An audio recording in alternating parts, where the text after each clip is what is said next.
오늘 말씀은 갈라디아서 5장 1절에서 12절까지 말씀입니다. 나눠드린 교환 함께 보시면서 오늘 말씀 한 절씩 살펴보겠습니다. 먼저 1절의 첫 번째 문장 읽습니다. 시작.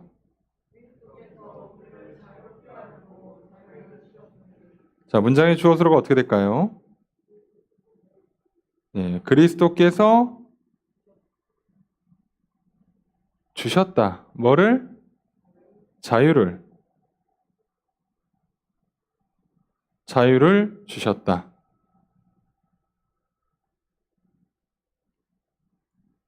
우리를 자유롭게 하려고 자유를 주셨다. 그래서 이제 이게 문장이 직역하면 조금 특이하게 번역이 됩니다.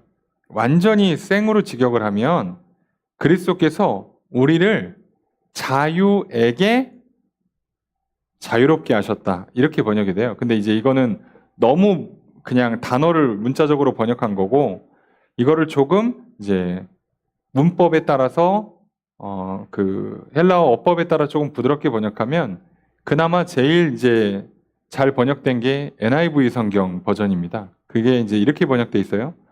바로 그 자유를 위하여 그리스도께서 우리를 자유롭게 하셨다. 그 자유를 주시려고 그 자유를 목적으로 해서 우리를 자유롭게 하셨다는 거예요. 그러니까 그리스도께서 우리에게 자유를 허락해 주셨어요. 근데 그 자유롭게 한다는 건 특정한 어떤 자유가 있었던 거예요. 그냥 풀어주고 맘대로 살아 이런 뜻이 아니고 어떠한 자유라는 항목이 정해져 있는 겁니다. 우리는 알고 있는 것처럼 죄와 사망으로부터 자유롭게 하시는 거죠. 그래서 이제 율법이 죄를 정죄하고 율법이 그 죄의 값으로 사망을 요구하니까 율법으로부터 자유롭게 해서 이제 우리는 정죄가 아니라 사랑을, 사망이 아니라 생명을 얻게 하시죠. 자, 이게 자유를 주시고자 하는 목적이에요. 그래서 그리스도께서 우리에게 주시는 자유는 정확히는 율법으로부터 자유, 죄로부터 자유, 사망으로부터 자유예요. 그러니까 사실 율법은 죄와 사망을 연결해주는 역할을 하죠. 죄 때문에 들어왔고 죄의 결과로서 사망을 가져오는 역할을 해주는 게 율법이니까. 거기로 자유하게 하는 겁니다. 그래서 그리스도 안에서 누리는 우리의 자유는 하고 싶은 거 다 하는 방종이 아닙니다. 그 자유를 말하는 게 결코 아니죠. 그러면 죄와 사망으로부터의 자유, 율법으로부터의 자유를 허락해 줬기 때문에 이제 우리는요, 율법으로부터 자유롭게 돼서 이제 죄를 짓는 게 아니라 사랑을 행하는, 그리고 죽음을 맞이하는 게 아니라 생명, 영생을 누리게 돼요. 그러면 율법에서 자유케 돼서 죄를 짓지 않고 사랑을 행한다가 뭐냐? 결국 하나님 말씀대로 행한다예요. 그 말씀을 행하는 대상은 하나님과 이웃이죠. 그래서 그리스도께서 우리를 자유롭게 하시면 이제 루터의 고백처럼 이제 우리는 종이 될 자유가 있다. 가로 열고 하나님의 종이 될 자유가 있는 거죠. 풀어줘 놓고 어떻게 한다고요? 자, 이제 자유롭게 됐으니까 마음대로 할 수 있지? 자, 나의 종이 되렴. 죄의 종이 되지 말고 나의 종이 되렴. 근데 이걸 강제로 우리를 치면은 사슬에 채워서 멱살을 잡고 끌고 가시는 게 아니라 죄로부터 풀어준 다음에 이리 와, 나한테로 와 라고 손을 내미시는 겁니다. 근데 그걸 받는 사람은 어떻게 한다고요? 받는 사람은 기꺼이 그 손 잡고 하나님 향해서 가는 거고요. 그게 싫은 사람은 그냥 감옥문 열어줘도 감옥에 들어가 있는 거예요. 그 차이밖에 없어요. 그래서 하나님은 우리를 강제로 사랑하게 만드시는 게 아니에요. 여기서 아차하는 순간 우리가 예수 믿고 다시 율법주의를 빠지는 실수가 여기서 나온다고 그랬죠. 하나님께 구원을 했으니 구원의 값으로 야, 내가 너 사랑해서 예수를 이 땅에 보내서 십자가 달려 죽기까지 했는데 너 임마 양심이 있지? 좀 착하게 살아야 되지 않겠냐? 사람이 좀 그래도 이렇게 내가 이렇게 이만큼 사랑을 해줬으면 너도 좀 줘야 되는 거 아니냐? 라고 거래를 트시는 게 아니에요. 사랑을 베풀어 놓고 자유를 주신 다음에 그 다음에 나를 사랑할래? 라고 하시는 겁니다. 근데 하나님 사랑 안 하면 다시 어디로 가요? 옛날 다시 죄를 짓고 율법에 매이는 곳으로 또 들어가요. 사실 우리에겐 선택지가 두 개밖에 없어요. 네. 근데 죄를 지면 율법은 필연적으로 들어와서 사망을 만들어내는데 반해서 하나님은 우리에게 강요하지 않습니다. 이게 차이예요. 그래서 하나님 예수를 믿고 구원받는 사람들은요, 죽을까봐 무서워서 지옥 떨어질까봐 열심히 교회 생활하는 게 아니에요. 자, 이렇게 하면 벌써 잘못된 겁니다. 물론 이렇게 하는 경우가 종종 있죠. 예. 뭐 이단들은 당연히 그렇게 하겠죠. 자, 근데 하나님은 그렇게 하시는 게 아니에요. 자, 그 차이를 우리가 좀 아셔야 돼요. 그래서 우리의 잃었던 자유를 회복시켜 줍니다. 그래서 감리교를 창시하신 웨슬리 목사님 같은 경우 이걸 굉장히 정확히 구분하셨죠. 그래서 우리에게 인격으로서 영혼에 지의정 기능이 있는데 지의정 기능 말고 우리의 본질상 자유가 있다라고 설명을 해요. 생각의 자유, 의지의 자유, 정서의 자유. 그러니까 이건 내 마음대로 하는 거예요. 근데 이 자유 자체가 문제가 생기니까 자유롭지를 못해. 그래서 아예 오작동하게 만들어버리면 내 의지와 상관없이 문제를 일으키잖아요. 그래서 하나님께서 이걸 풀어줘 버리는 겁니다. 자유롭게 만드는 거예요. 제 기능을 회복시켜준 다음에 이제 내가 성령을 통해 빛을 비춰주고 가르쳐주는 대로 따라와봐 하시는 겁니다. 자, 그 여정이 우리의 신앙생활이죠.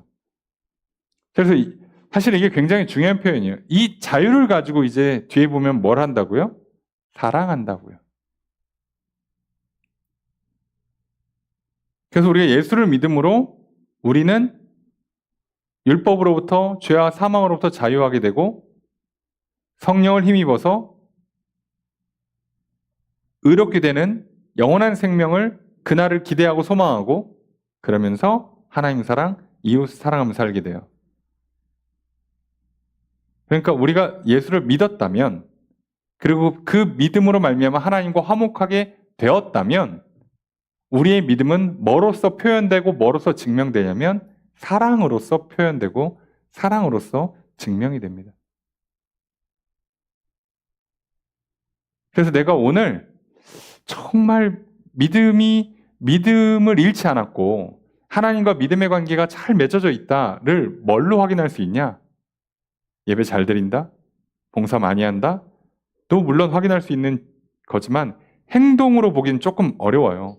그래서 행동으로 보는 게 아니라 내가 사랑의 마음이 올라와서 누군가를 향해 하나님을 향해 사랑하는 마음 때문에 찬양을 부를 수가 있고 예배를 드릴 수가 있게 되고 즐거움이 있고 기꺼이 시간과 물질을 드릴 수가 있고 다른 사람을 향해서 참아줄 수 있고 기다려줄 수 있고 도와줄 수 있고 섬겨줄 수 있는 그런 모습이 내 안에 조금이라도 발현되기 시작한다.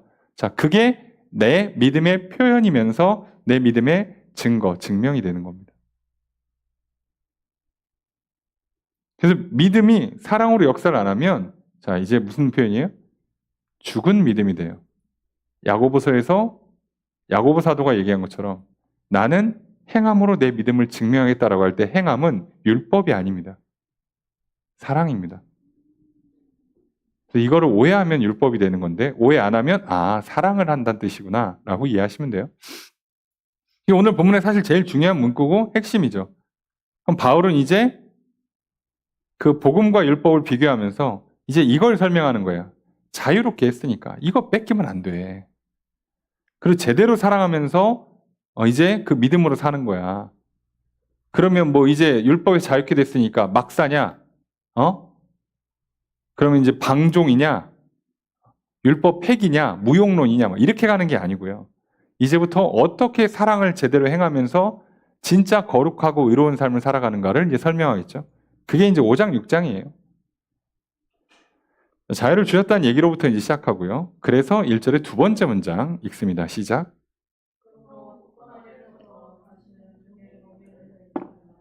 주어서로 어떻게 될까요? 명령문이니까 너희는이죠. 너희는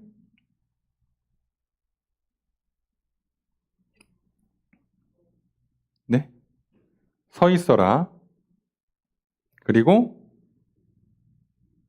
매지 말라. 서 있어라. 매지 말라. 그래서 이게 직역하면 너희는 굳건하게 서 있어라. 그리고 다시는 종의 멍에, 종이 지는 짐을 얽혀들지 말아라. 거기에 얽히지 말아라. 이렇게 번역이 돼요. 직역을 하면. 그래서 그냥 이해하기 쉽게 다시는 종의 멍에를 매지 말라는 거예요. 너가 하는 겁니다. 내가 스스로 종이 하던 거를 다시 하는 거예요. 새 옷 사줬으니까 헌옷 입지 말라는 거예요. 그 얘기 하는 겁니다, 지금. 그래서 이건 너희들이 이제 해야 되는 거예요. 이 자유를 줬으니까, 예수를 믿는 사람들에게 이 자유를 허락해 주셨으니까 이거 꽉 붙잡고 다시는 율법으로 돌아가지 마. 이건 내가 해야 되는 거예요, 내가. 옆에서 계속 유혹할 거니까 내가 지켜야 돼요, 내가. 그 얘기 하는 겁니다. 그러면서 또 강조하겠죠. 율법이 얼마나 무익하고 해로운가, 어리석은가, 그리고 주신 자유가 뭔가, 이런 걸 설명해야 되지 않겠습니까? 그 설명이 쭉 이어져요. 2절 읽습니다. 시작.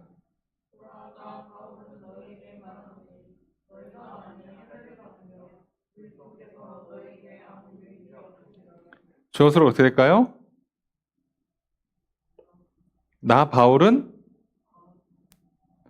말한다요. 너희에게 그 말하는 내용이 요거죠. 이렇게 말한다예요. 너희에게 이렇게 말한다라고 하는 말. 너희가 만약 할례를 받으면 전제 조건이죠. 그러면 그리스도께서는 너희에게 유익이 없다. 직역하면 그리스도께서 너희를 아무것도 유익하게 유익하게 도울 수 없다예요. 너희들이 할례를 받는 순간부터는 그리스도는 도와줄 수도 없게 된다는 거예요. 자, 하나님 앞에서 의롭다함을 받는다, 구원을 받는다라고 할 때 길은 두 가지예요. 그리스도의 도움, 그리스도의 은혜를 받는 것, 또는 내가 율법을 행하는 거예요. 근데 할례는 내가 율법을 행하는 거에 가장 상징적이고 대표적인 행동입니다. 그러니까 내가 이 할례를 받아서 하나님 앞에 저 잘했죠? 저 구원해 주세요. 자, 이렇게 하는 겁니다. 이 길로 들어가서는 순간부터는 뭐는 같이 갈 수가 없죠? 예수님이 나 대신 죽으신 거야. 십자가에서 그 흘린 피가 내 죄를 용서하는 능력을 갖고 있어. 그래서 하나님, 예수가 그리스도임을 믿습니다. 예수의 십자가의 대속이 나의 죄를 용서하는 걸로 믿습니다. 그러니 나를 의롭다고 하시고 내 손 잡아주세요. 이건 둘은 같이 갈 수 없는 길이 돼버려요. 내가 이쪽으로 넘어가면 저쪽이랑 같이 못 가는 거죠. 그래서 너희들이 예수를 믿었다가 갑자기 할례를 받아버리면 그러면 다다익선, 좋은 게 좋은 거 아니냐, 그게 아니고 둘 중에 하나로 그냥 끊어지는 거다. 그래서 율법으로 다시 가버리면, 할례를 받아버리면 이제 너희는 그리스도를 믿는 게 아무 의미가 없어져. 소용이 없어. 그리스도의 십자가가 너희랑 상관이 없어지는 거야. 이것 때문에 바울이 그렇게 하지 말라고 한 겁니다.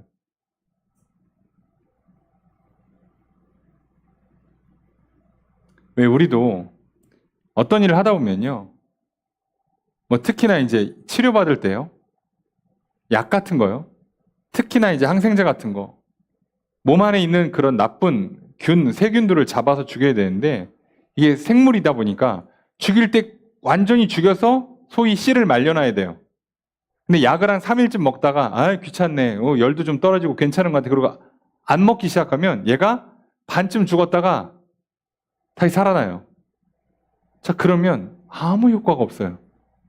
난 3일간 먹은 이유가 없어져. 그래서 어떻게 된다고요? 완전히 몸에 있는 그 세균들이 다 죽을 때까지 계속 먹어야 되잖아요. 약국에서도 얘기하죠. 끊지 마시라고, 빼먹지 마시라고. 특히나 항생제 먹을 때 그 얘기하죠.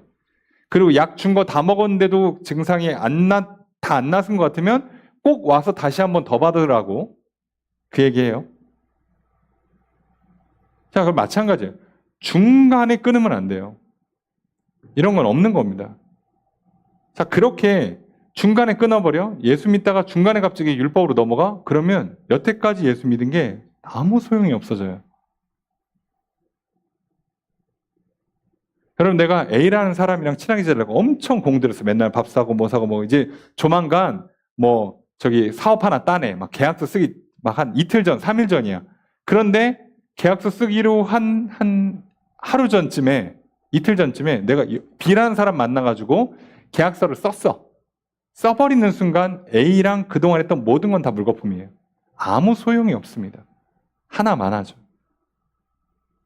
두 개는 같이 갈 수 있는 게 아니에요. 그 얘기하는 겁니다.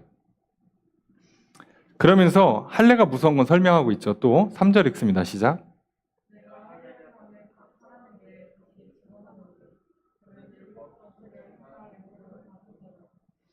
주어를 어떻게 될까요?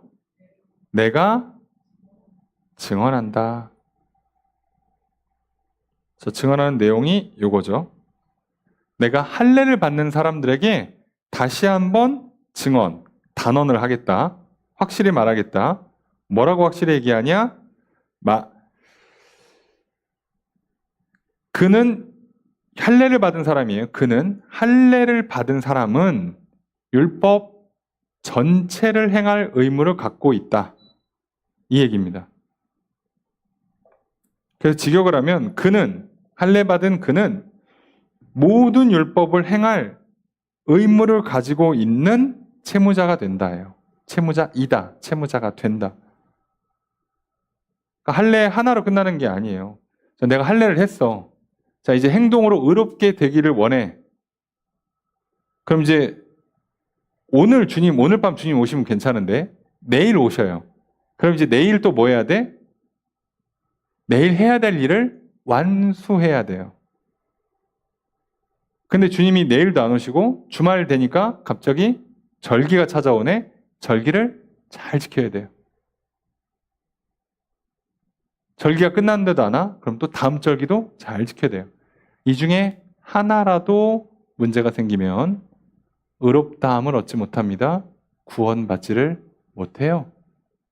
이렇게 되는 겁니다.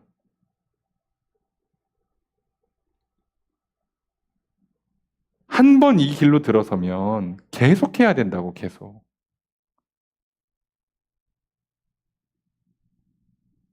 여러분, 술, 담배도 한 번 잘못하면 끊기 어려서 고생하잖아. 하물며 중독성이 훨씬 강력한 도박이나 마약 같은 걸. 사람들이 그래서 뭐라고요? 아예 하지 말라고 하는 거죠. 아예.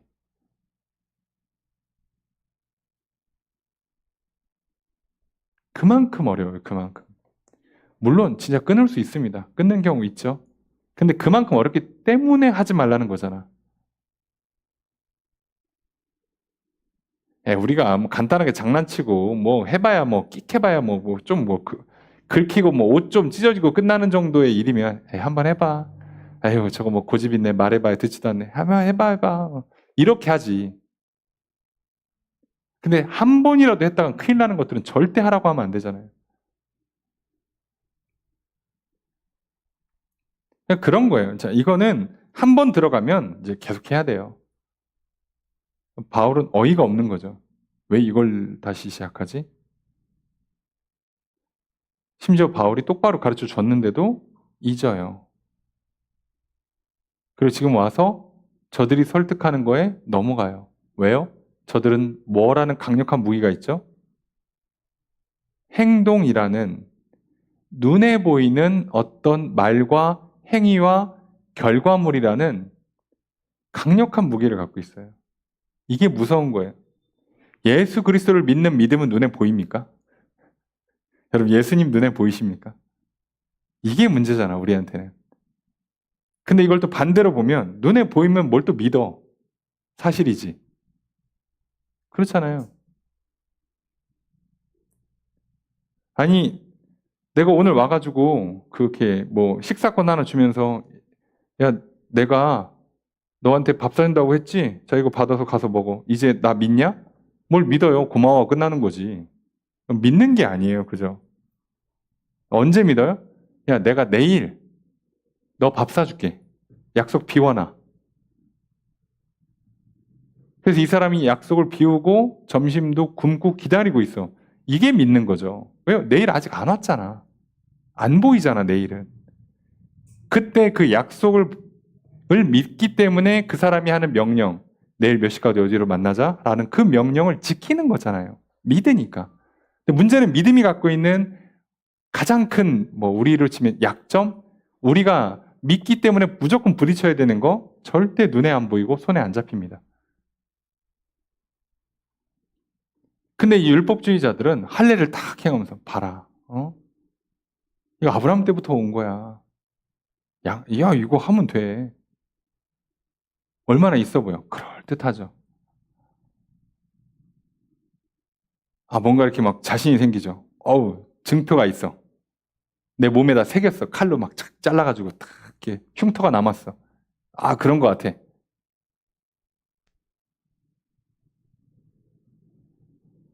좀 죄송한 표현인데요. 사랑하는 사람들끼리 이렇게 문신 새기잖아요. 사랑하니까 새길 수도 있는데, 내가 만약에 제 개인적으로 문신에 대한 생각은 그래요. 만약에 사별을 했다거나 부모님이나 내가 정말 사랑하는 나한테 정말 소중한 사람, 내 스승님 같은 분이 돌아가셔서 내가 기억하려고 새기는 거면 전 솔직히 인정해요. 문신을 찬성하진 않지만 기억의 의미를 갖고 새긴다 그러면 그래, 사람이 망각하니까 물론 꼭 안 새기고도 목걸이 해도 되는데 하여간 그런다면 이해하는데요. 현재 사귀고 있는데 현재 결혼한 부부관계인데 새겼다. 그럼 저는 오히려 그걸 반대로 보는 거예요. 믿음이 없구나. 믿음이 없구나. 어린아이들의 애착관계 아시죠? 부모에 대한 신뢰가 있으면요. 부모가 없을 때도 잘 놀아요. 왜요? 결국 올 거니까. 절대 나를 버리지 않을 거니까. 그럼 지금은 재밌게 놀면 되지. 다 놀다 보면 언젠가 오겠지. 그거잖아요. 그래서 자꾸 근데 우리는 눈에 보이는 걸 원해. 근데 보이는 걸 원한다라는 것 자체가 어떤 의미에서 믿음이 약해졌다는 뜻이잖아요. 그럼 믿음이 약해지면 믿음을 더 갖기 위한 방법을 써야지. 왜 믿음을 더 주는 게 아니잖아요. 내가 지금 상대방과 신뢰를 얻어야 되고 사랑을 주고받아야 되는데 문신 새기면 막 신뢰가 생겨요? 사랑이 오는 겁니까 이게? 여러분, 내가 그리스도를 믿는 믿음, 하나님을 믿는 믿음이 할례 받으면 커져요? 믿음이 커집니까?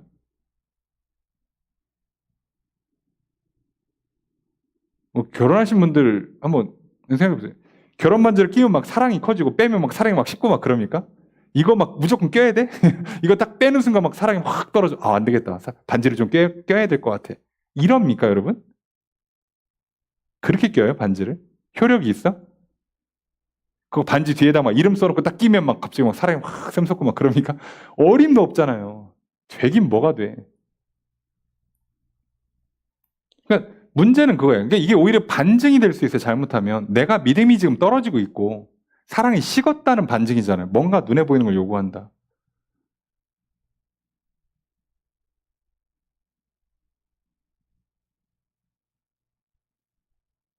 그래서 오늘날 우리가 SNS 하는 게 뭐라고요? 자기 정체성의 혼란의 증거, 불행의 증거잖아요. 음식 나오면 빨리빨리 먹어야지. 한참 맛있을 때 이렇게 사진 찍느라고 다 음식 시켜놓고 따뜻한 음식 나오면 빨리빨리 먹어야지. 그 TV 촬영하는 거 보셨어요? 음식 만든 다음에 찍는 거 한참 찍더라고요. 그건 사람들이 그냥 맛있게 먹는 거예요. 다 식었어요, 다. 어쩔 수가 없어요. 눈에 보이는 걸 믿으면 안 되지. 참 우리가 이런 실수를 자꾸 반복한다는 게 우리한테 참 아쉬운 일인데 사단은 인간이 갖고 있는 이 약점을 너무 잘 알아요. 이걸 집요하게 파고듭니다.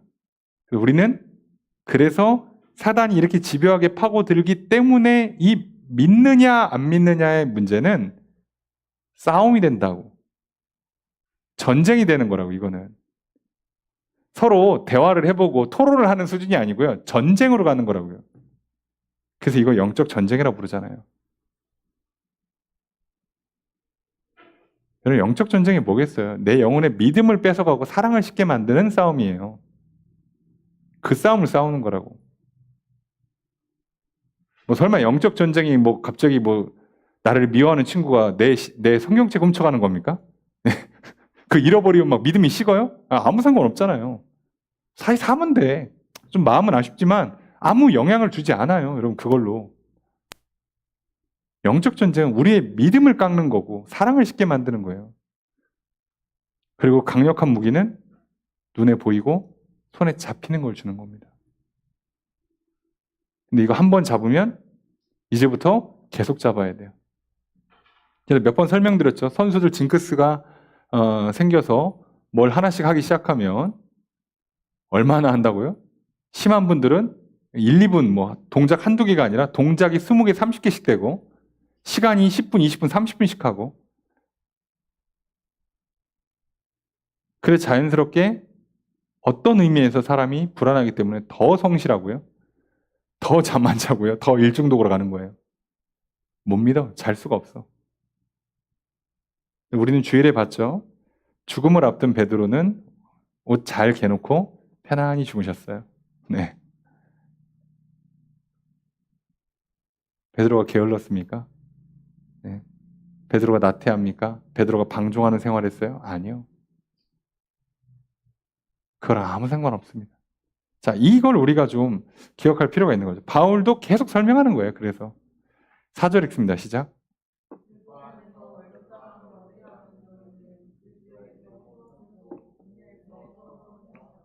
주어서로 들을까요?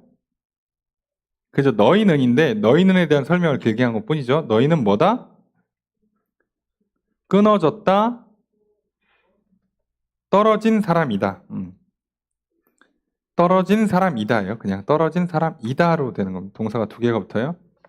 너희는 그리스도로부터 끊어졌다, 무효됐다, 그리고 은혜에서 떨어져 나간 사람이다. 뭐하면? 율법 안에서 의롭다함을 얻으려고 하면 그것은 은혜랑은 상관이 없어지는 거예요. 그리스도랑 상관이 없어지는 겁니다.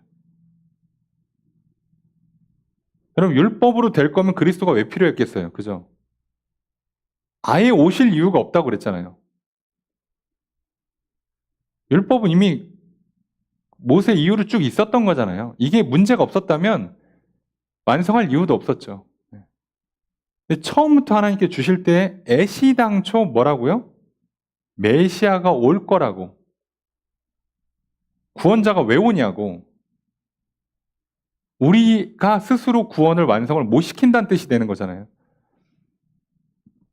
그리고 계속 그 문제를 스스로 할 수 있으면 심지어 제사장, 중재자, 중보자도 필요가 없죠. 혼자 다 할 수 있었으면. 그것도 안 돼요. 그냥 처음부터 안 된다는 걸 알려주고 있고 유한하다는 걸 알려주고 있고 그리고 메시아를 계속 얘기하고 있고 그랬는데도 메시아가 심지어 왔고 다시 율법으로 돌아가 바울 입장에 참 마음이 답답하겠죠. 책망하는 거고 그래서 그렇지만 포기하지 않아요. 자, 여기도 마찬가지입니다. 지금 눈에 보이는 장면은 갈라디아 성도들 안 될 것 같지? 글렀다. 에휴, 텄다. 망했다. 라고 할 것 같지만 바울은 그렇게 얘기하지 않습니다. 나중에 뒤에 보면 나오죠? 나는 너희들이 그렇게 하지 않을 거라고 믿는다. 믿는다. 하나님도 포기 안 하고 그래서 나한테도 포기하지 않는 마음을 주셨고 그래서 나도 너희들이 돌아올 것을 믿는다예요. 이렇게 믿는 사람들은 이렇게 사는 겁니다. 근데 율법을 만약에 지키며 사는데 갈라디아 성도들이 탈락했어? 그럼 이거 어떻게 해야 돼요? 자, 이제 종이 한 장 써서 보내야죠. 자, 니들은 탈락. 나랑 이제 상관없음. 알아서 잘 해라. 하고 그냥 끝내야죠. 그렇게 하지 않습니다. 눈에 보이는 결과물로는 가능성이 정말 거의 제로에 가까운데도 불구하고 바울 포기하지 않아요. 눈에 보이는 걸로 판단하는 게 아니라 하나님께서 주시는 마음으로 판단하는 거예요. 아, 저들을 포기하지 않으시는구나. 그래서 사랑하시는구나.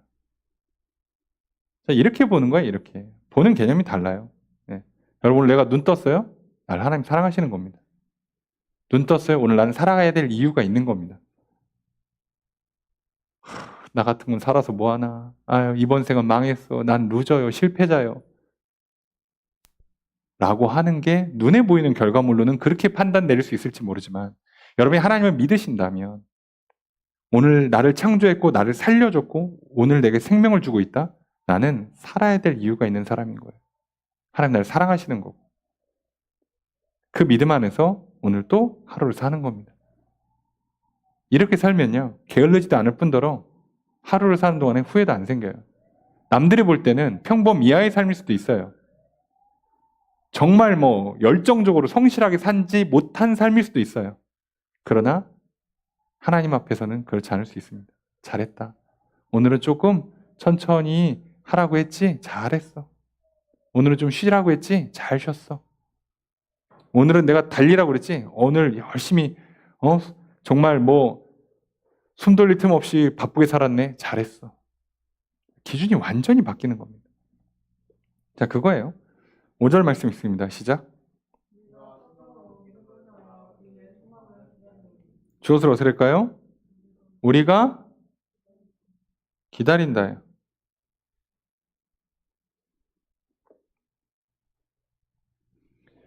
말을 압축해서 지금 표현이 이래요. 우리가 성령으로 믿음을 따라 의의 소망을 기다린다. 그러니까 결국은 의의 소망을 기다린다.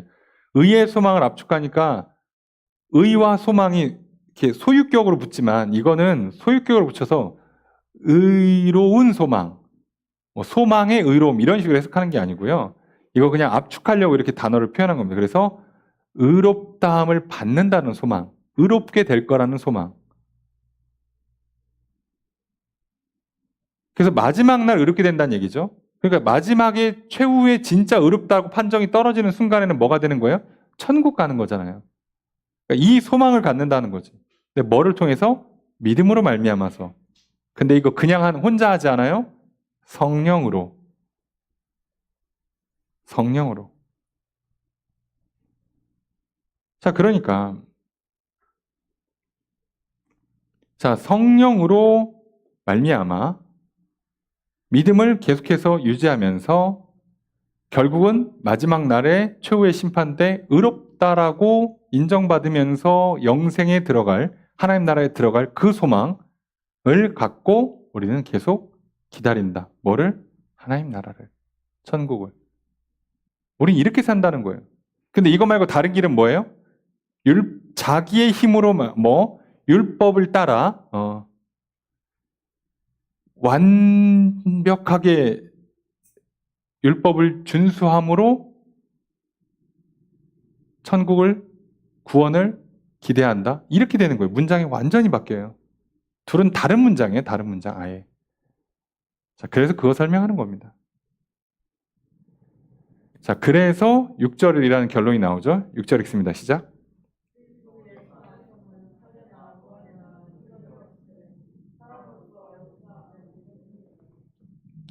주어를 어떻게 할까요?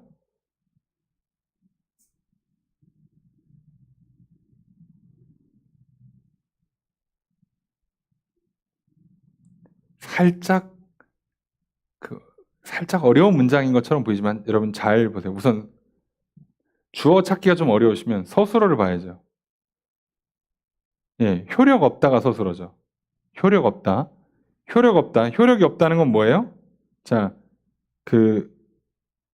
능력이 없다, 효력이 없다. 라는 뜻이 돼요. 능력 없다, 효력 없다. 이거 한 단어입니다.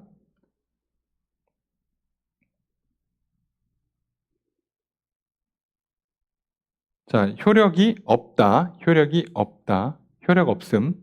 자, 근데 뭐가? 할래나, 무할래나. 그러니까, 할래도 효력이 없고, 무할래도 효력이 없어요. 무슨 얘기냐면 이 주어가 이렇게 되는 겁니다. 그래서 이거 문장이 해석을 잘 하려면 얘는 사실상 한글로 보면 해석이 잘 안 돼요.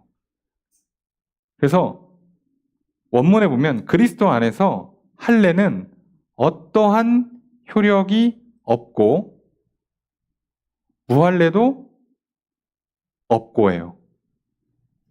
영어 기억나십니까? neither or not. 예. 얘도 아니고 A도 아니고 B도 아니에요. 그러니까 할례도 효력이 없고 무할례도 하고 아무것도 안 써요. 그럼 뒤에 생략돼 있죠? 효력이 없다. 근데 but 반대로 효력이 없다의 반대니까 얘는 효력이 있는 거예요. 뭐가? 사랑으로서 역사하는 믿음만이. 그리고 뭘 생략한 거예요? 효력이 있다예요. 이렇게 되는 겁니다. 그래서 주어가 요거예요. 믿음만 뭐라고요? 스스로 효력이 있다.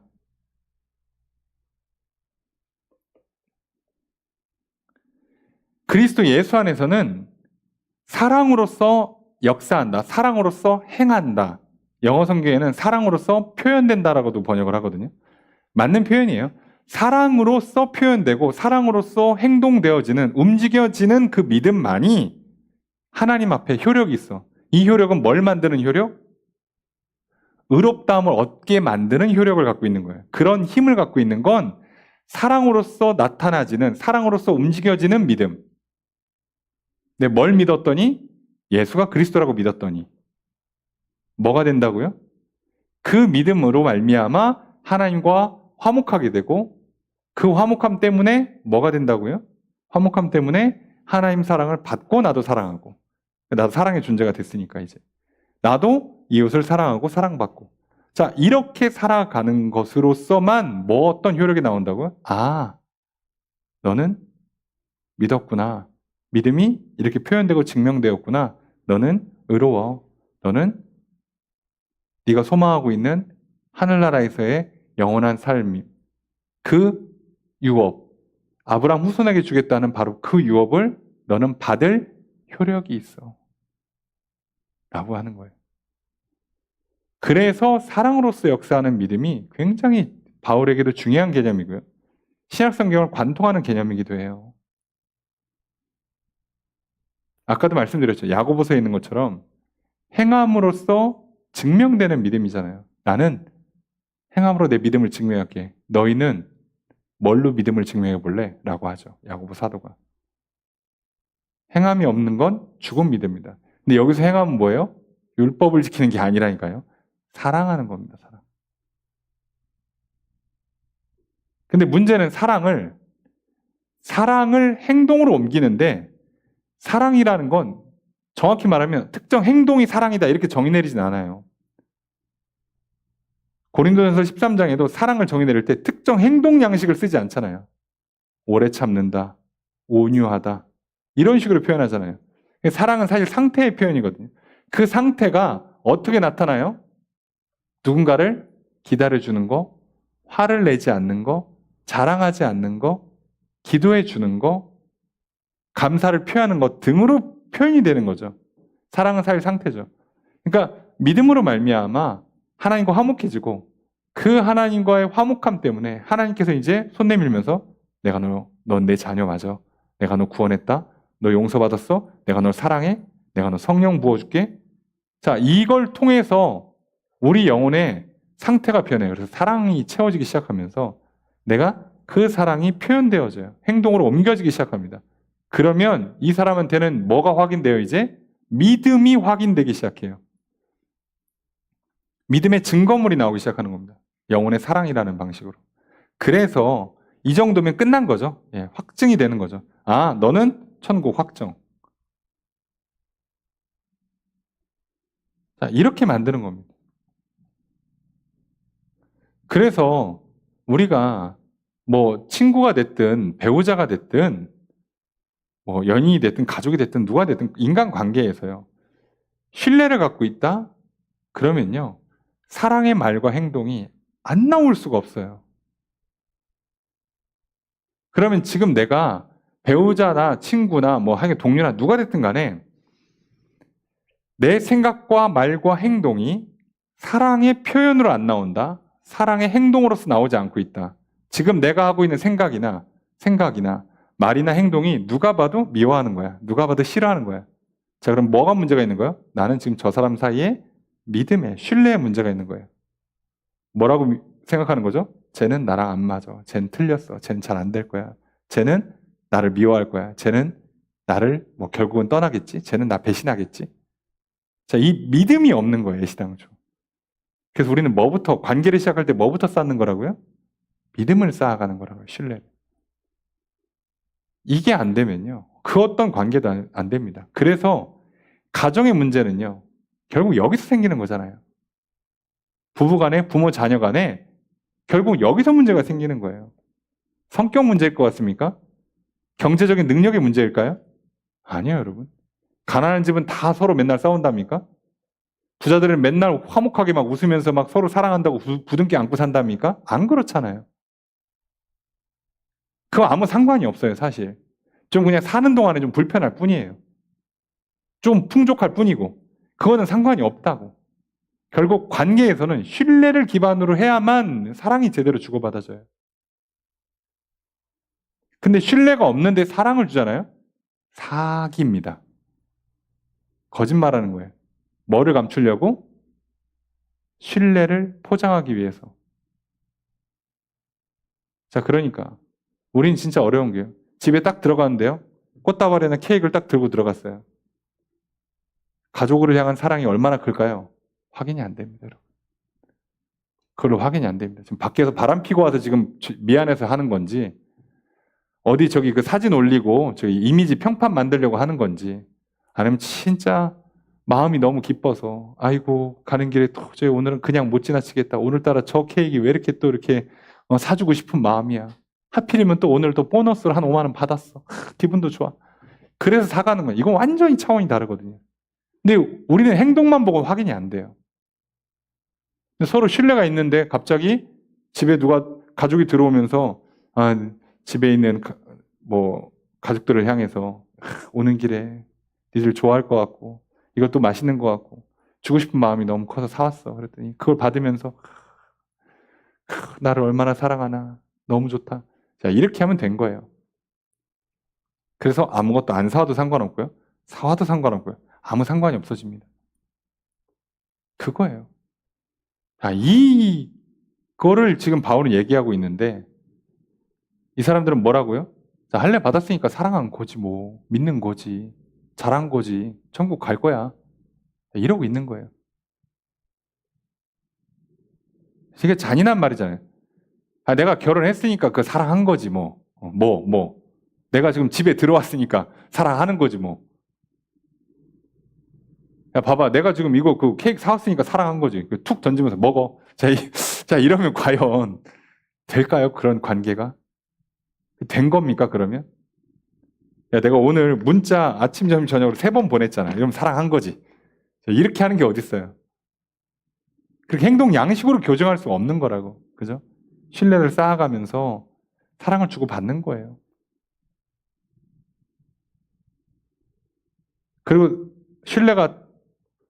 서로에 대한 신뢰가 크고 사랑이 풍성해질수록요. 이런 행동 양식들은 규정하지 않아도요. 풍부하게 넘칩니다. 당신 나 사랑하는 거 맞아? 엄마 아빠 나 사랑하는 거 맞아? 아들 딸 나 사랑하니? 근데 이거 너 뭐해? 너 이거 하루에 저기 나 전화 한 3번씩 해. 자, 이렇게 가면 문제가 생기는 거예요. 그죠? 사랑한다. 사랑한 거 알지? 사랑해. 저기 뭔 일 있으면 꼭 전화하고 생각날 때마다 한 번씩 문자 보내주면 더 좋고. 이러고 마는 거예요. 그러면요. 적당히 때 되면 알아서 다 전화 오고 연락 오고 문자 오고요. 안 오면 바쁜가 보다. 아이고 오늘 많이 바쁜가 보네. 기도해 주고요. 그리고 문자 한 통 없이 집에 들어왔으면요. 안아주는 거 오늘 얼마나 힘들었으면 정신이 없었으면 그랬을까. 자, 이게 사랑의 힘이죠. 오늘날 이게 없어서 문제가 생기는 거예요. 여러분 대한민국의 가정과 대한민국의 교회의 문제는요. 믿음 없고 사랑 없고 성령 그거를 우리에게 가져다 주는 통로가 되고 중재자가 되고 중보자가 되주는 성령이 역사하지 않기 때문인 거죠. 다른 문제가 아니에요. 우리가 오늘 왜 말씀 앞에 섭니까? 우리가 오늘 왜 기도합니까? 그죠? 이 믿음 달라고. 성령님 오셔서 도와주시라고. 힘을 달라고. 계속 하나님의 그 사랑의 메시지를 내게 증거해 달라고. 우리는 그게 필요한 거잖아요. 자, 오늘 왜 그렇게 바울이 믿음을 강조하는가? 무슨 뭐 믿음은 신념이고 관념이고 그런 개념이 아니고요.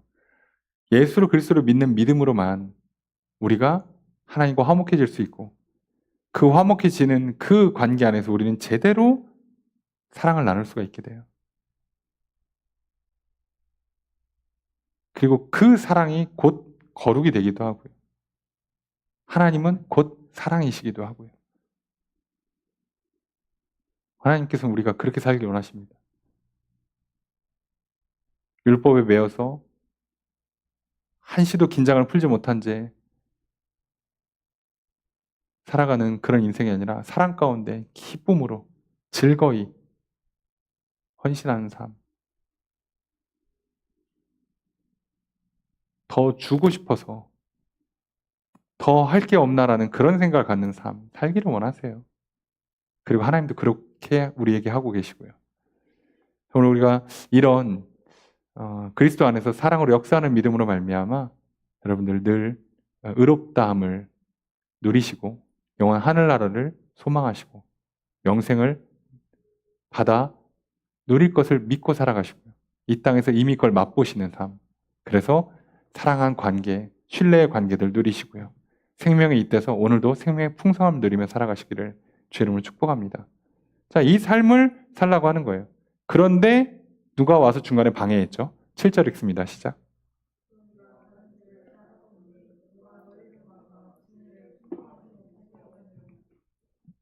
주어를 어떻게 될까요?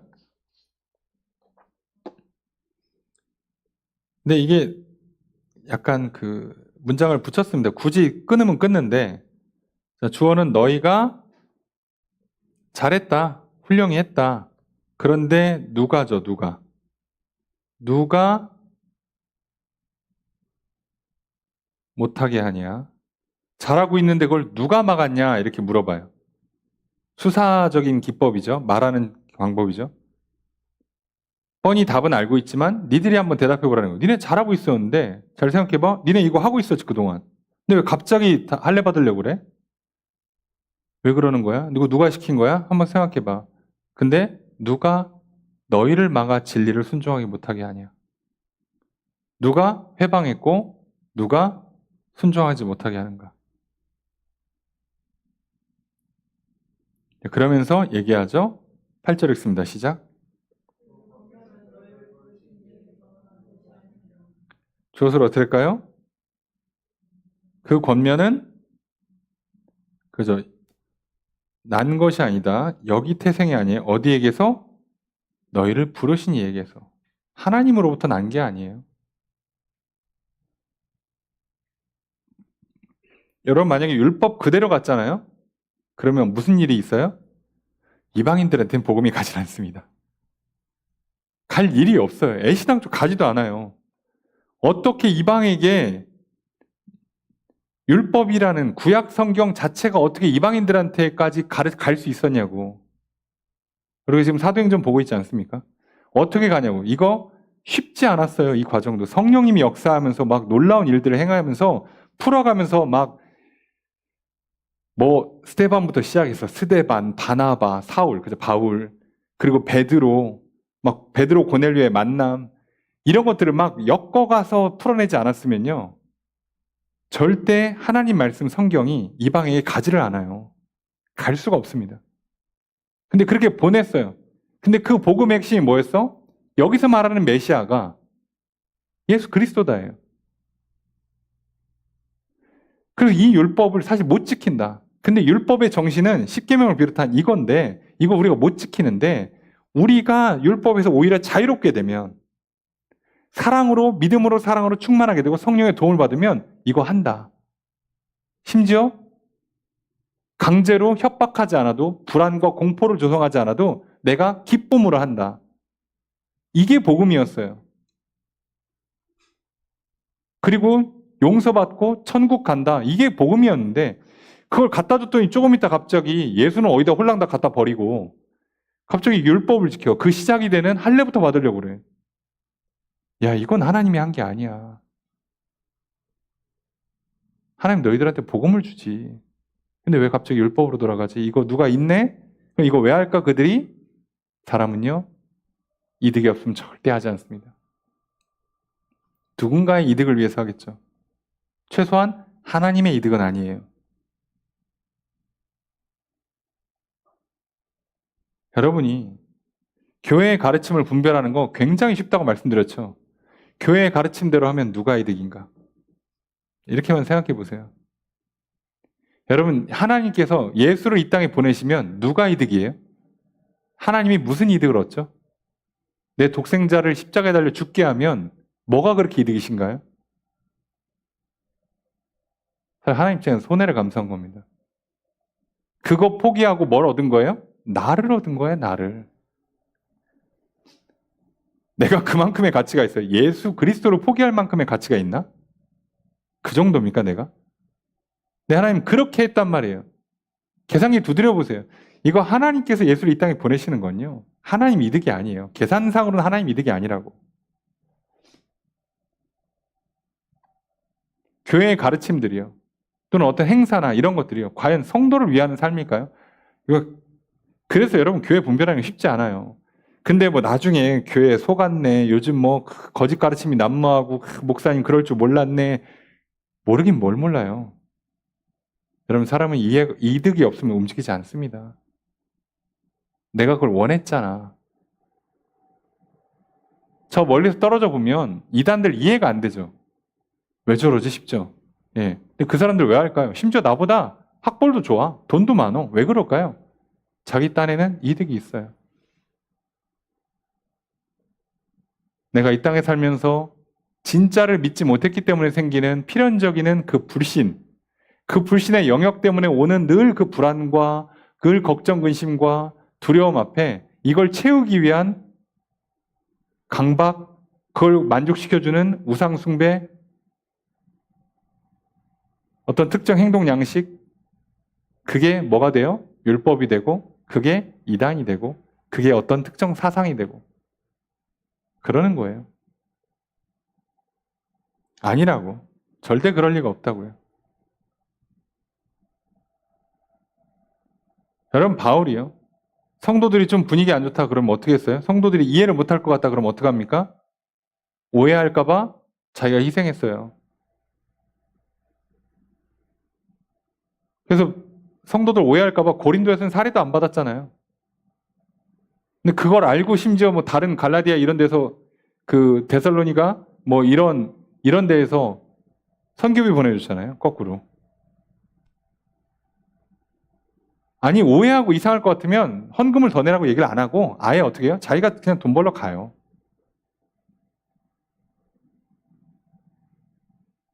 손해를 감수하면 살았다고 항상. 자, 그렇게 한 이유가 뭐예요? 사랑하니까. 믿음이 있으니까. 신뢰가 있으니까. 하나님을 향한. 사명이 있으니까. 자, 이 삶을 사는 거죠. 그러니까 여러분, 우리가 이 길을 안 걸어가면 잘 이해가 안 돼요. 우리도 자꾸 알게 모르게 이 믿음의 길을 걷지 않으니까 내 인생을 놓고 내 자신을 놓고 그 불신의 영역들이 생기잖아요. 못 믿어온 지점, 불안한 지점들. 그것 때문에 결국 강박적인 행동 양식들, 그거를 만족시켜주는 특정한 율법, 특정한 어떤 사상, 특정한 어떤 우상들을 만들게 되는 거예요. 그러니까 이거 벗어나려면 방법이 예수 그리스도밖에 없습니다. 여기서 시작하는 거예요. 9절 읽습니다. 시작. 주어를 어떻게 할까요? 적은 누룩이 퍼진다. 이거 직역하면 적은 누룩이 온 덩어리, 그 반죽 전체를 발효시킨다예요. 발효시킨다. 전부 다 발효시킨다고. 누룩은 작아도 들어오면 전체를 다 발효시킨다고. 다 부풀게 하죠. 그만큼 거짓이 한번 들어오면 다 퍼진다고. 여기저기 구석구석. 그거 하지 말라는 겁니다. 10절 읽습니다. 10절 첫 번째 문장 읽습니다. 시작.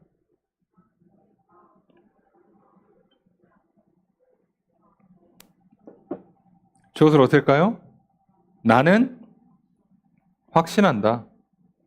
뭐를? 요거를. 나는 너희가 아무 다른 마음을 품지 아니할 줄을. 너희가 다른 마음을 먹지 않게 될 거라는 걸, 다시 정신 차리고 돌아올 거라는 거죠. 그거를 확신한대요. 뭘 보고? 니들 본 거 없어. 뭐 때문에? 주 안에서.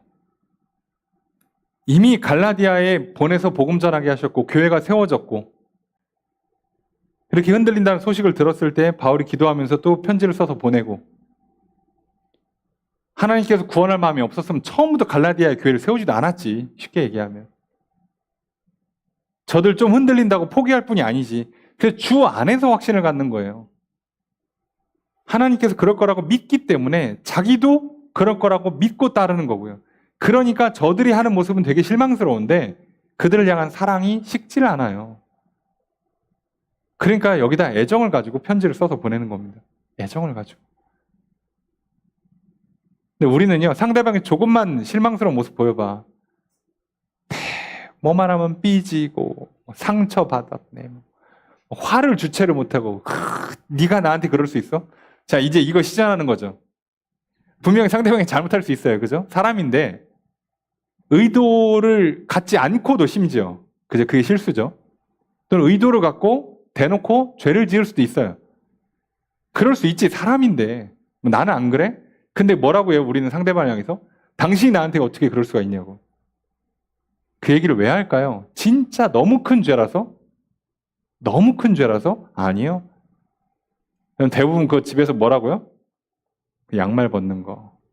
당신이 결혼한 지 10년이 지났는데 어떻게 아직도 양말을 뒤집어 놓을 수가 있어? 이건 나를 무시하는 거야, 이거. 나를 사랑한다면 어떻게 그럴 수가 있어? 자, 이렇게 시작하는 거죠. 뭔지 아십니까? 네. 여러분, 상대방의 행동을 보고 믿을 수 있는 게 아니잖아요. 오늘 우리의 믿음은요, 그리스도 안에서예요.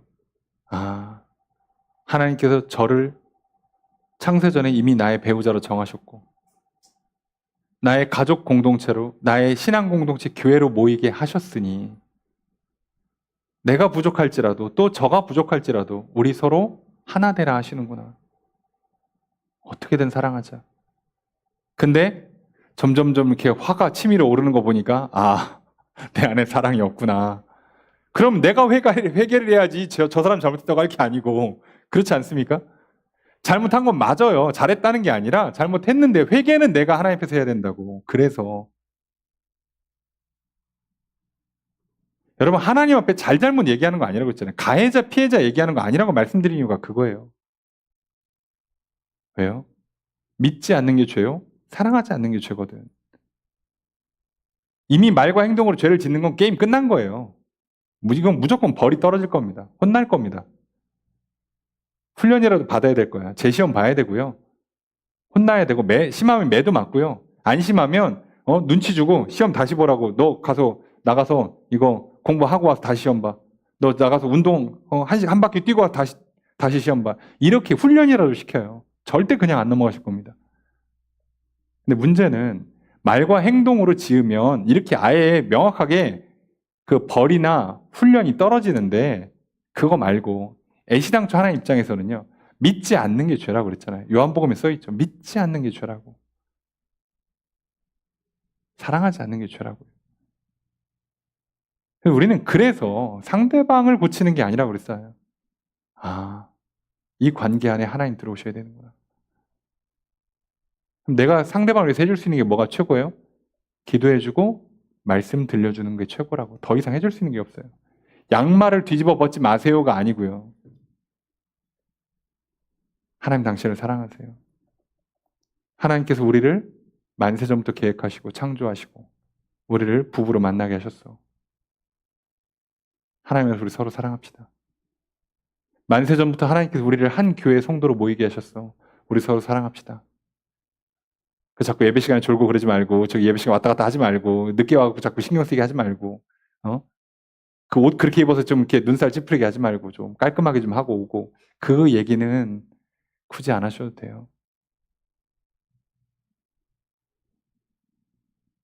그리고 정하기 불편하시면 그건 제가 하면 됩니다. 그러니까 여러분 오늘 이거예요. 바울은 확신하잖아. 지금 저들 사실 거의 끝났어요. 가능성이 없어 보여요. 그런데 포기 안 합니다. 왜요? 가능성 때문이 아니라니까요. 저들과의 어떤 추억 때문이 아니라니까. 옛날에 좋았잖아 우리. 그거 아니에요 여러분. 영화 찍습니까? 드라마예요? 그런 거 아니라고요. 그런 수준 낮은 얘기 하지 않았으면 좋겠어요. 하나님 나라가 무슨 이 땅에서 무슨 소설이고 아름다운 이야기고 러브스토리 훌륭하지만 그 레벨이 아니라고 처음부터. 하나님이 저들을 택하시고 나를 보내서 교회를 세웠고 지금 여기 와서 일 보고 있는 동안에 문제가 생겼어? 절대 저들 포기할 뿐이 아니에요. 아십니까? 내 눈엔 상대방이 되게 실망스러워. 저 가족이, 저 성도가 실망스러운데 하나님은 사랑하셨잖아. 포기할 뿐이 아니라고. 변화시킬 거예요, 분명히. 성장시킬 거라고. 근데 그걸 내가 포기하면 내가 안 믿는 것밖에 더 됩니까? 포기 못하죠. 제가 목회를 보니까 그게 어떤 마음이 더 많이 와닿아져요. 인간적으로는 안 될 것 같은데. 교회를 떠날 것 같은데. 심지어 떠나신 분들도 많죠. 그럼에도 불구하고 제가 떠나면 다른 교회를 갔다. 아니면 확실히 안 오겠다라는 메시지가 확인될 때까지는요. 기도를 안 멈춰요. 제가 무슨 막 그 성질 있고 막 결단력 있고 막 열정적으로 기도하는 사람에서가 아니라요. 하나님께서 포기하고 하나님께서 말씀하기 전까지는 못 내려놓는 게 맞아요. 아, 이거구나. 포도 농부의 비유처럼 야 주인이 저거 열매 못 맺는 포도나무 그냥 잘라 버려라 그럴 때 1년만 더 기다려주십시오. 제가 잘해보겠습니다. 1년만 기다려주십시오. 제가 어떻게든 해보겠습니다. 그 농부의 마음이잖아요. 아, 저게 믿는 거구나. 여러분 오늘 이 세계를 우리가 살아가요. 이 엄청난 사랑의 아름다운 세계. 이걸 우리가 천국이라 부르죠. 사랑으로만 가득 찬 세상. 이 땅에서 살짝 맛볼 수밖에 없어요. 100% 완벽한 건 구현이 좀 어렵지만 그래도 맛보기만 해도 얼마나 좋아. 네, 그죠? 부부 간에 부모 자녀 간에 성도 간에 사랑하면 산다고 하면 생각해보세요. 얼마나 좋습니까? 근데 우리가 그걸 잃어버려 놓고 그게 뭐 건강 문제고 돈 문제고 뭐 행동 양식의 문제고 그런 수준이 아니에요. 세상 아쉽죠? 오늘날 나라가 분열되는 거 보세요. 이게 뭡니까 이게? 이게 한민족 맞아요 이게? 어? 자, 10절의 두 번째 문장 있습니다. 시작. 주어서 어떻게 될까요? 그죠? 너희를 요동하게 하는 사람은 심판받을 것이다. 아예 선포해버려요. 근데 그걸 흔들어? 율법주의적인 거짓 가르침을 갖고 와서 너희를 흔들어? 하나님은 너희를 택하셨고 구원하셨고 포기하지 않으실 텐데 그걸 흔들어? 무조건 심판받을 거예요, 그 사람들. 그거예요. 그래서 문제라고 얘기하는 거죠. 11절의 첫 번째 문장 있습니다. 시작.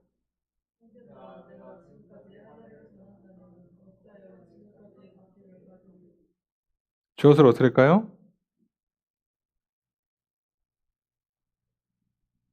그죠? 이제 전제가 있죠. 내가 만약에 할례를 계속 전하고 있었다면, 지금까지 할례를 가르쳤으면, 그죠? 그러면 왜 박해를 받냐는 거예요. 할례 전하면 박해 안 받는다는 거죠. 내가. 그죠? 내가 할례를 전하면 박해 안 받는다. 나는 바보라서 전하냐? 아니. 그건 말이 안 되는 거니까. 그래서 11절 두 번째 문장 있습니다. 시작. 주어서 어떻게 될까요?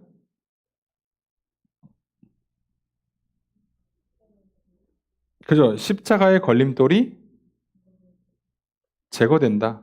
없어진다. 폐지된다. 자, 십자가의 걸림돌이 이게 참 특이한 게요. 예수님께서 메시아로 오셨는데 십자가에 달려 돌아가시니까 메시아라고 받아들이기 힘들어지는 현상이 일어나요. 이들이 기대한 메시아는 뭐였다고요? 정치적 메시아. 로마로부터 유대를 독립시켜줄 정치적 메시아. 옛 다윗 왕국의 영광을 되찾아줄 메시아를 기대했는데 심지어 어디서 죽었어요? 십자가에서 저주의 상징인 나무에 달려 죽었어요. 근데 그분을 메시아로 받으라고? 더 불편해. 안 그래도 율법 없이 믿음으로 된다는 것도 살짝 좀 불안한데, 좀 싫은데, 뭔가 이렇게 눈에 안 보이니까, 손에 안 잡히니까, 영 불안한데, 십자가에 달렸다고? 그래서 거슬려요. 걸림돌이 된단 말이에요, 유대인들한테는. 바울이 얘기했잖아요. 헬라인들한테는 미련하다고. 야, 그거 십자가에 달려 죽은 사람을 메시아라고 믿냐? 황제를 메시아라고 믿어야지. 성공한 사람을 믿어야지. 우리가 인간적으로 볼 땐 실패한 사람을 믿어? 그러니까 똑똑한 사람들한테 미련하고요. 그 율법과 언약을 갖고 있는 사람들 입장에서는 십자가가 거슬려요. 그럼 내가 니들 편하게 해줄 거였으면 이거 없애줬어야죠. 그죠? 십자가 말고 할례 받으면 구원받아. 이렇게 했어야지, 바울도. 근데 그렇게 안 한다는 거예요. 근데 바울이 여기서 정말 그 핵심을 찌르죠. 천재라는 천재성이 드러나죠. 요 얘기하면서 마무리합니다. 12절 읽습니다. 시작.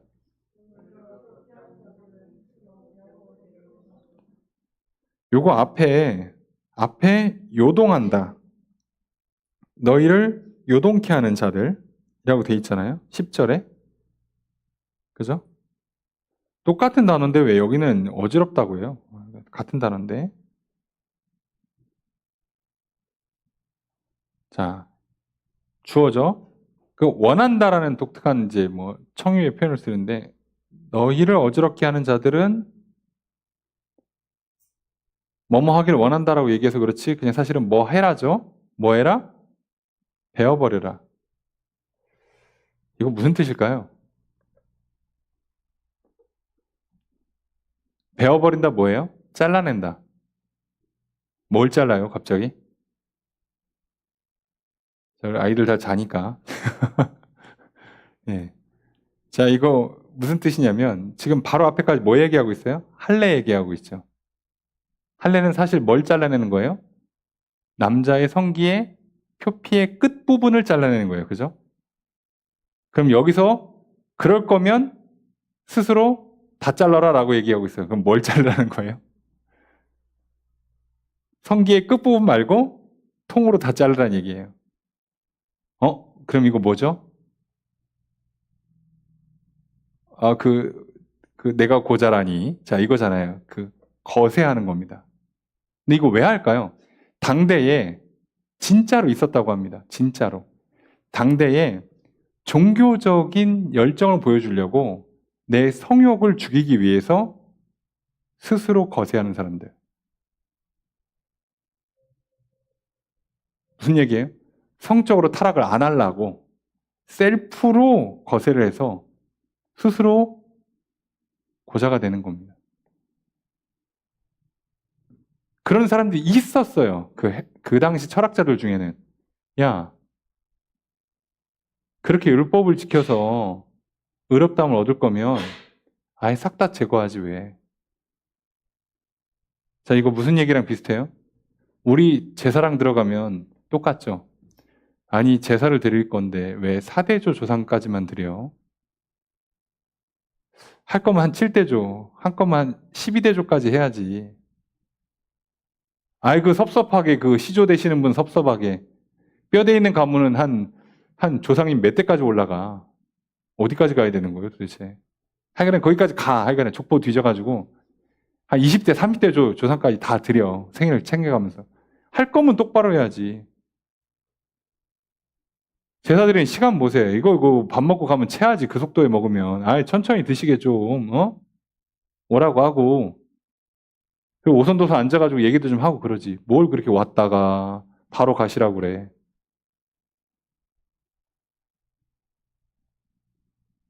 네, 그렇잖아요. 그것도 좀 그런 게. 그리고 또 조상님들 생일상 차리는 거잖아, 사실 생각해보면.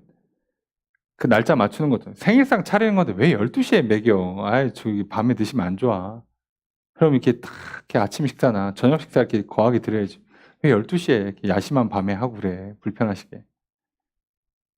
여러분, 끝도 없습니다. 이거 한번 파고 들어가기 시작하면. 얼마나 해야 되냐고 도대체. 니네가 그렇게 원하면 왜 하려면 해? 그냥 다 잘라버리지. 제대로 해야 할 거면.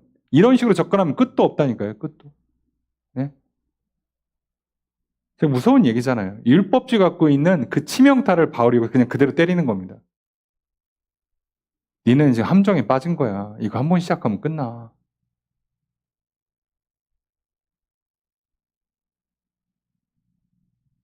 그렇잖아요. 네. 여러분 이게 그래서요. 우리가 뭔가 인생이 무료하고 재미없어갖고 쾌락을 찾기 위해서 뭐 이렇게 뭐 술 마시고 담배 피고 뭐 도박하고 여러분 그러면요. 내가 조금만 뭐 마음이 진짜 힘들고 어렵거나 조금만 뭐 삶이 막 여유가 넘치고 그러면요. 마약을 안 할 수가 없어요. 더 좋은 게 있는데 왜 안 해? 더 재미있는 게 있는데 왜 안 하냐고. 얼마나 더 폭력적이고 얼마나 더 선정적이어야 되냐고 그러니까 얼마나 더. 끝도 없다니까요. 끝도.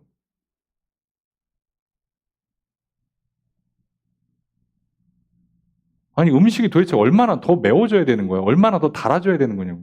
뭐 먹다가 죽겠어 진짜 요즘은. 끝도 없어요 도대체.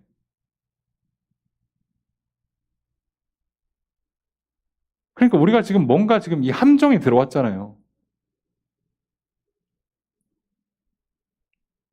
그래서 우리가 이거 조심해야 되는 거예요. 한 번 잘못 발을 디디면 늪이에요. 못 나옵니다. 발을 안 디디는 게 제일 좋아요.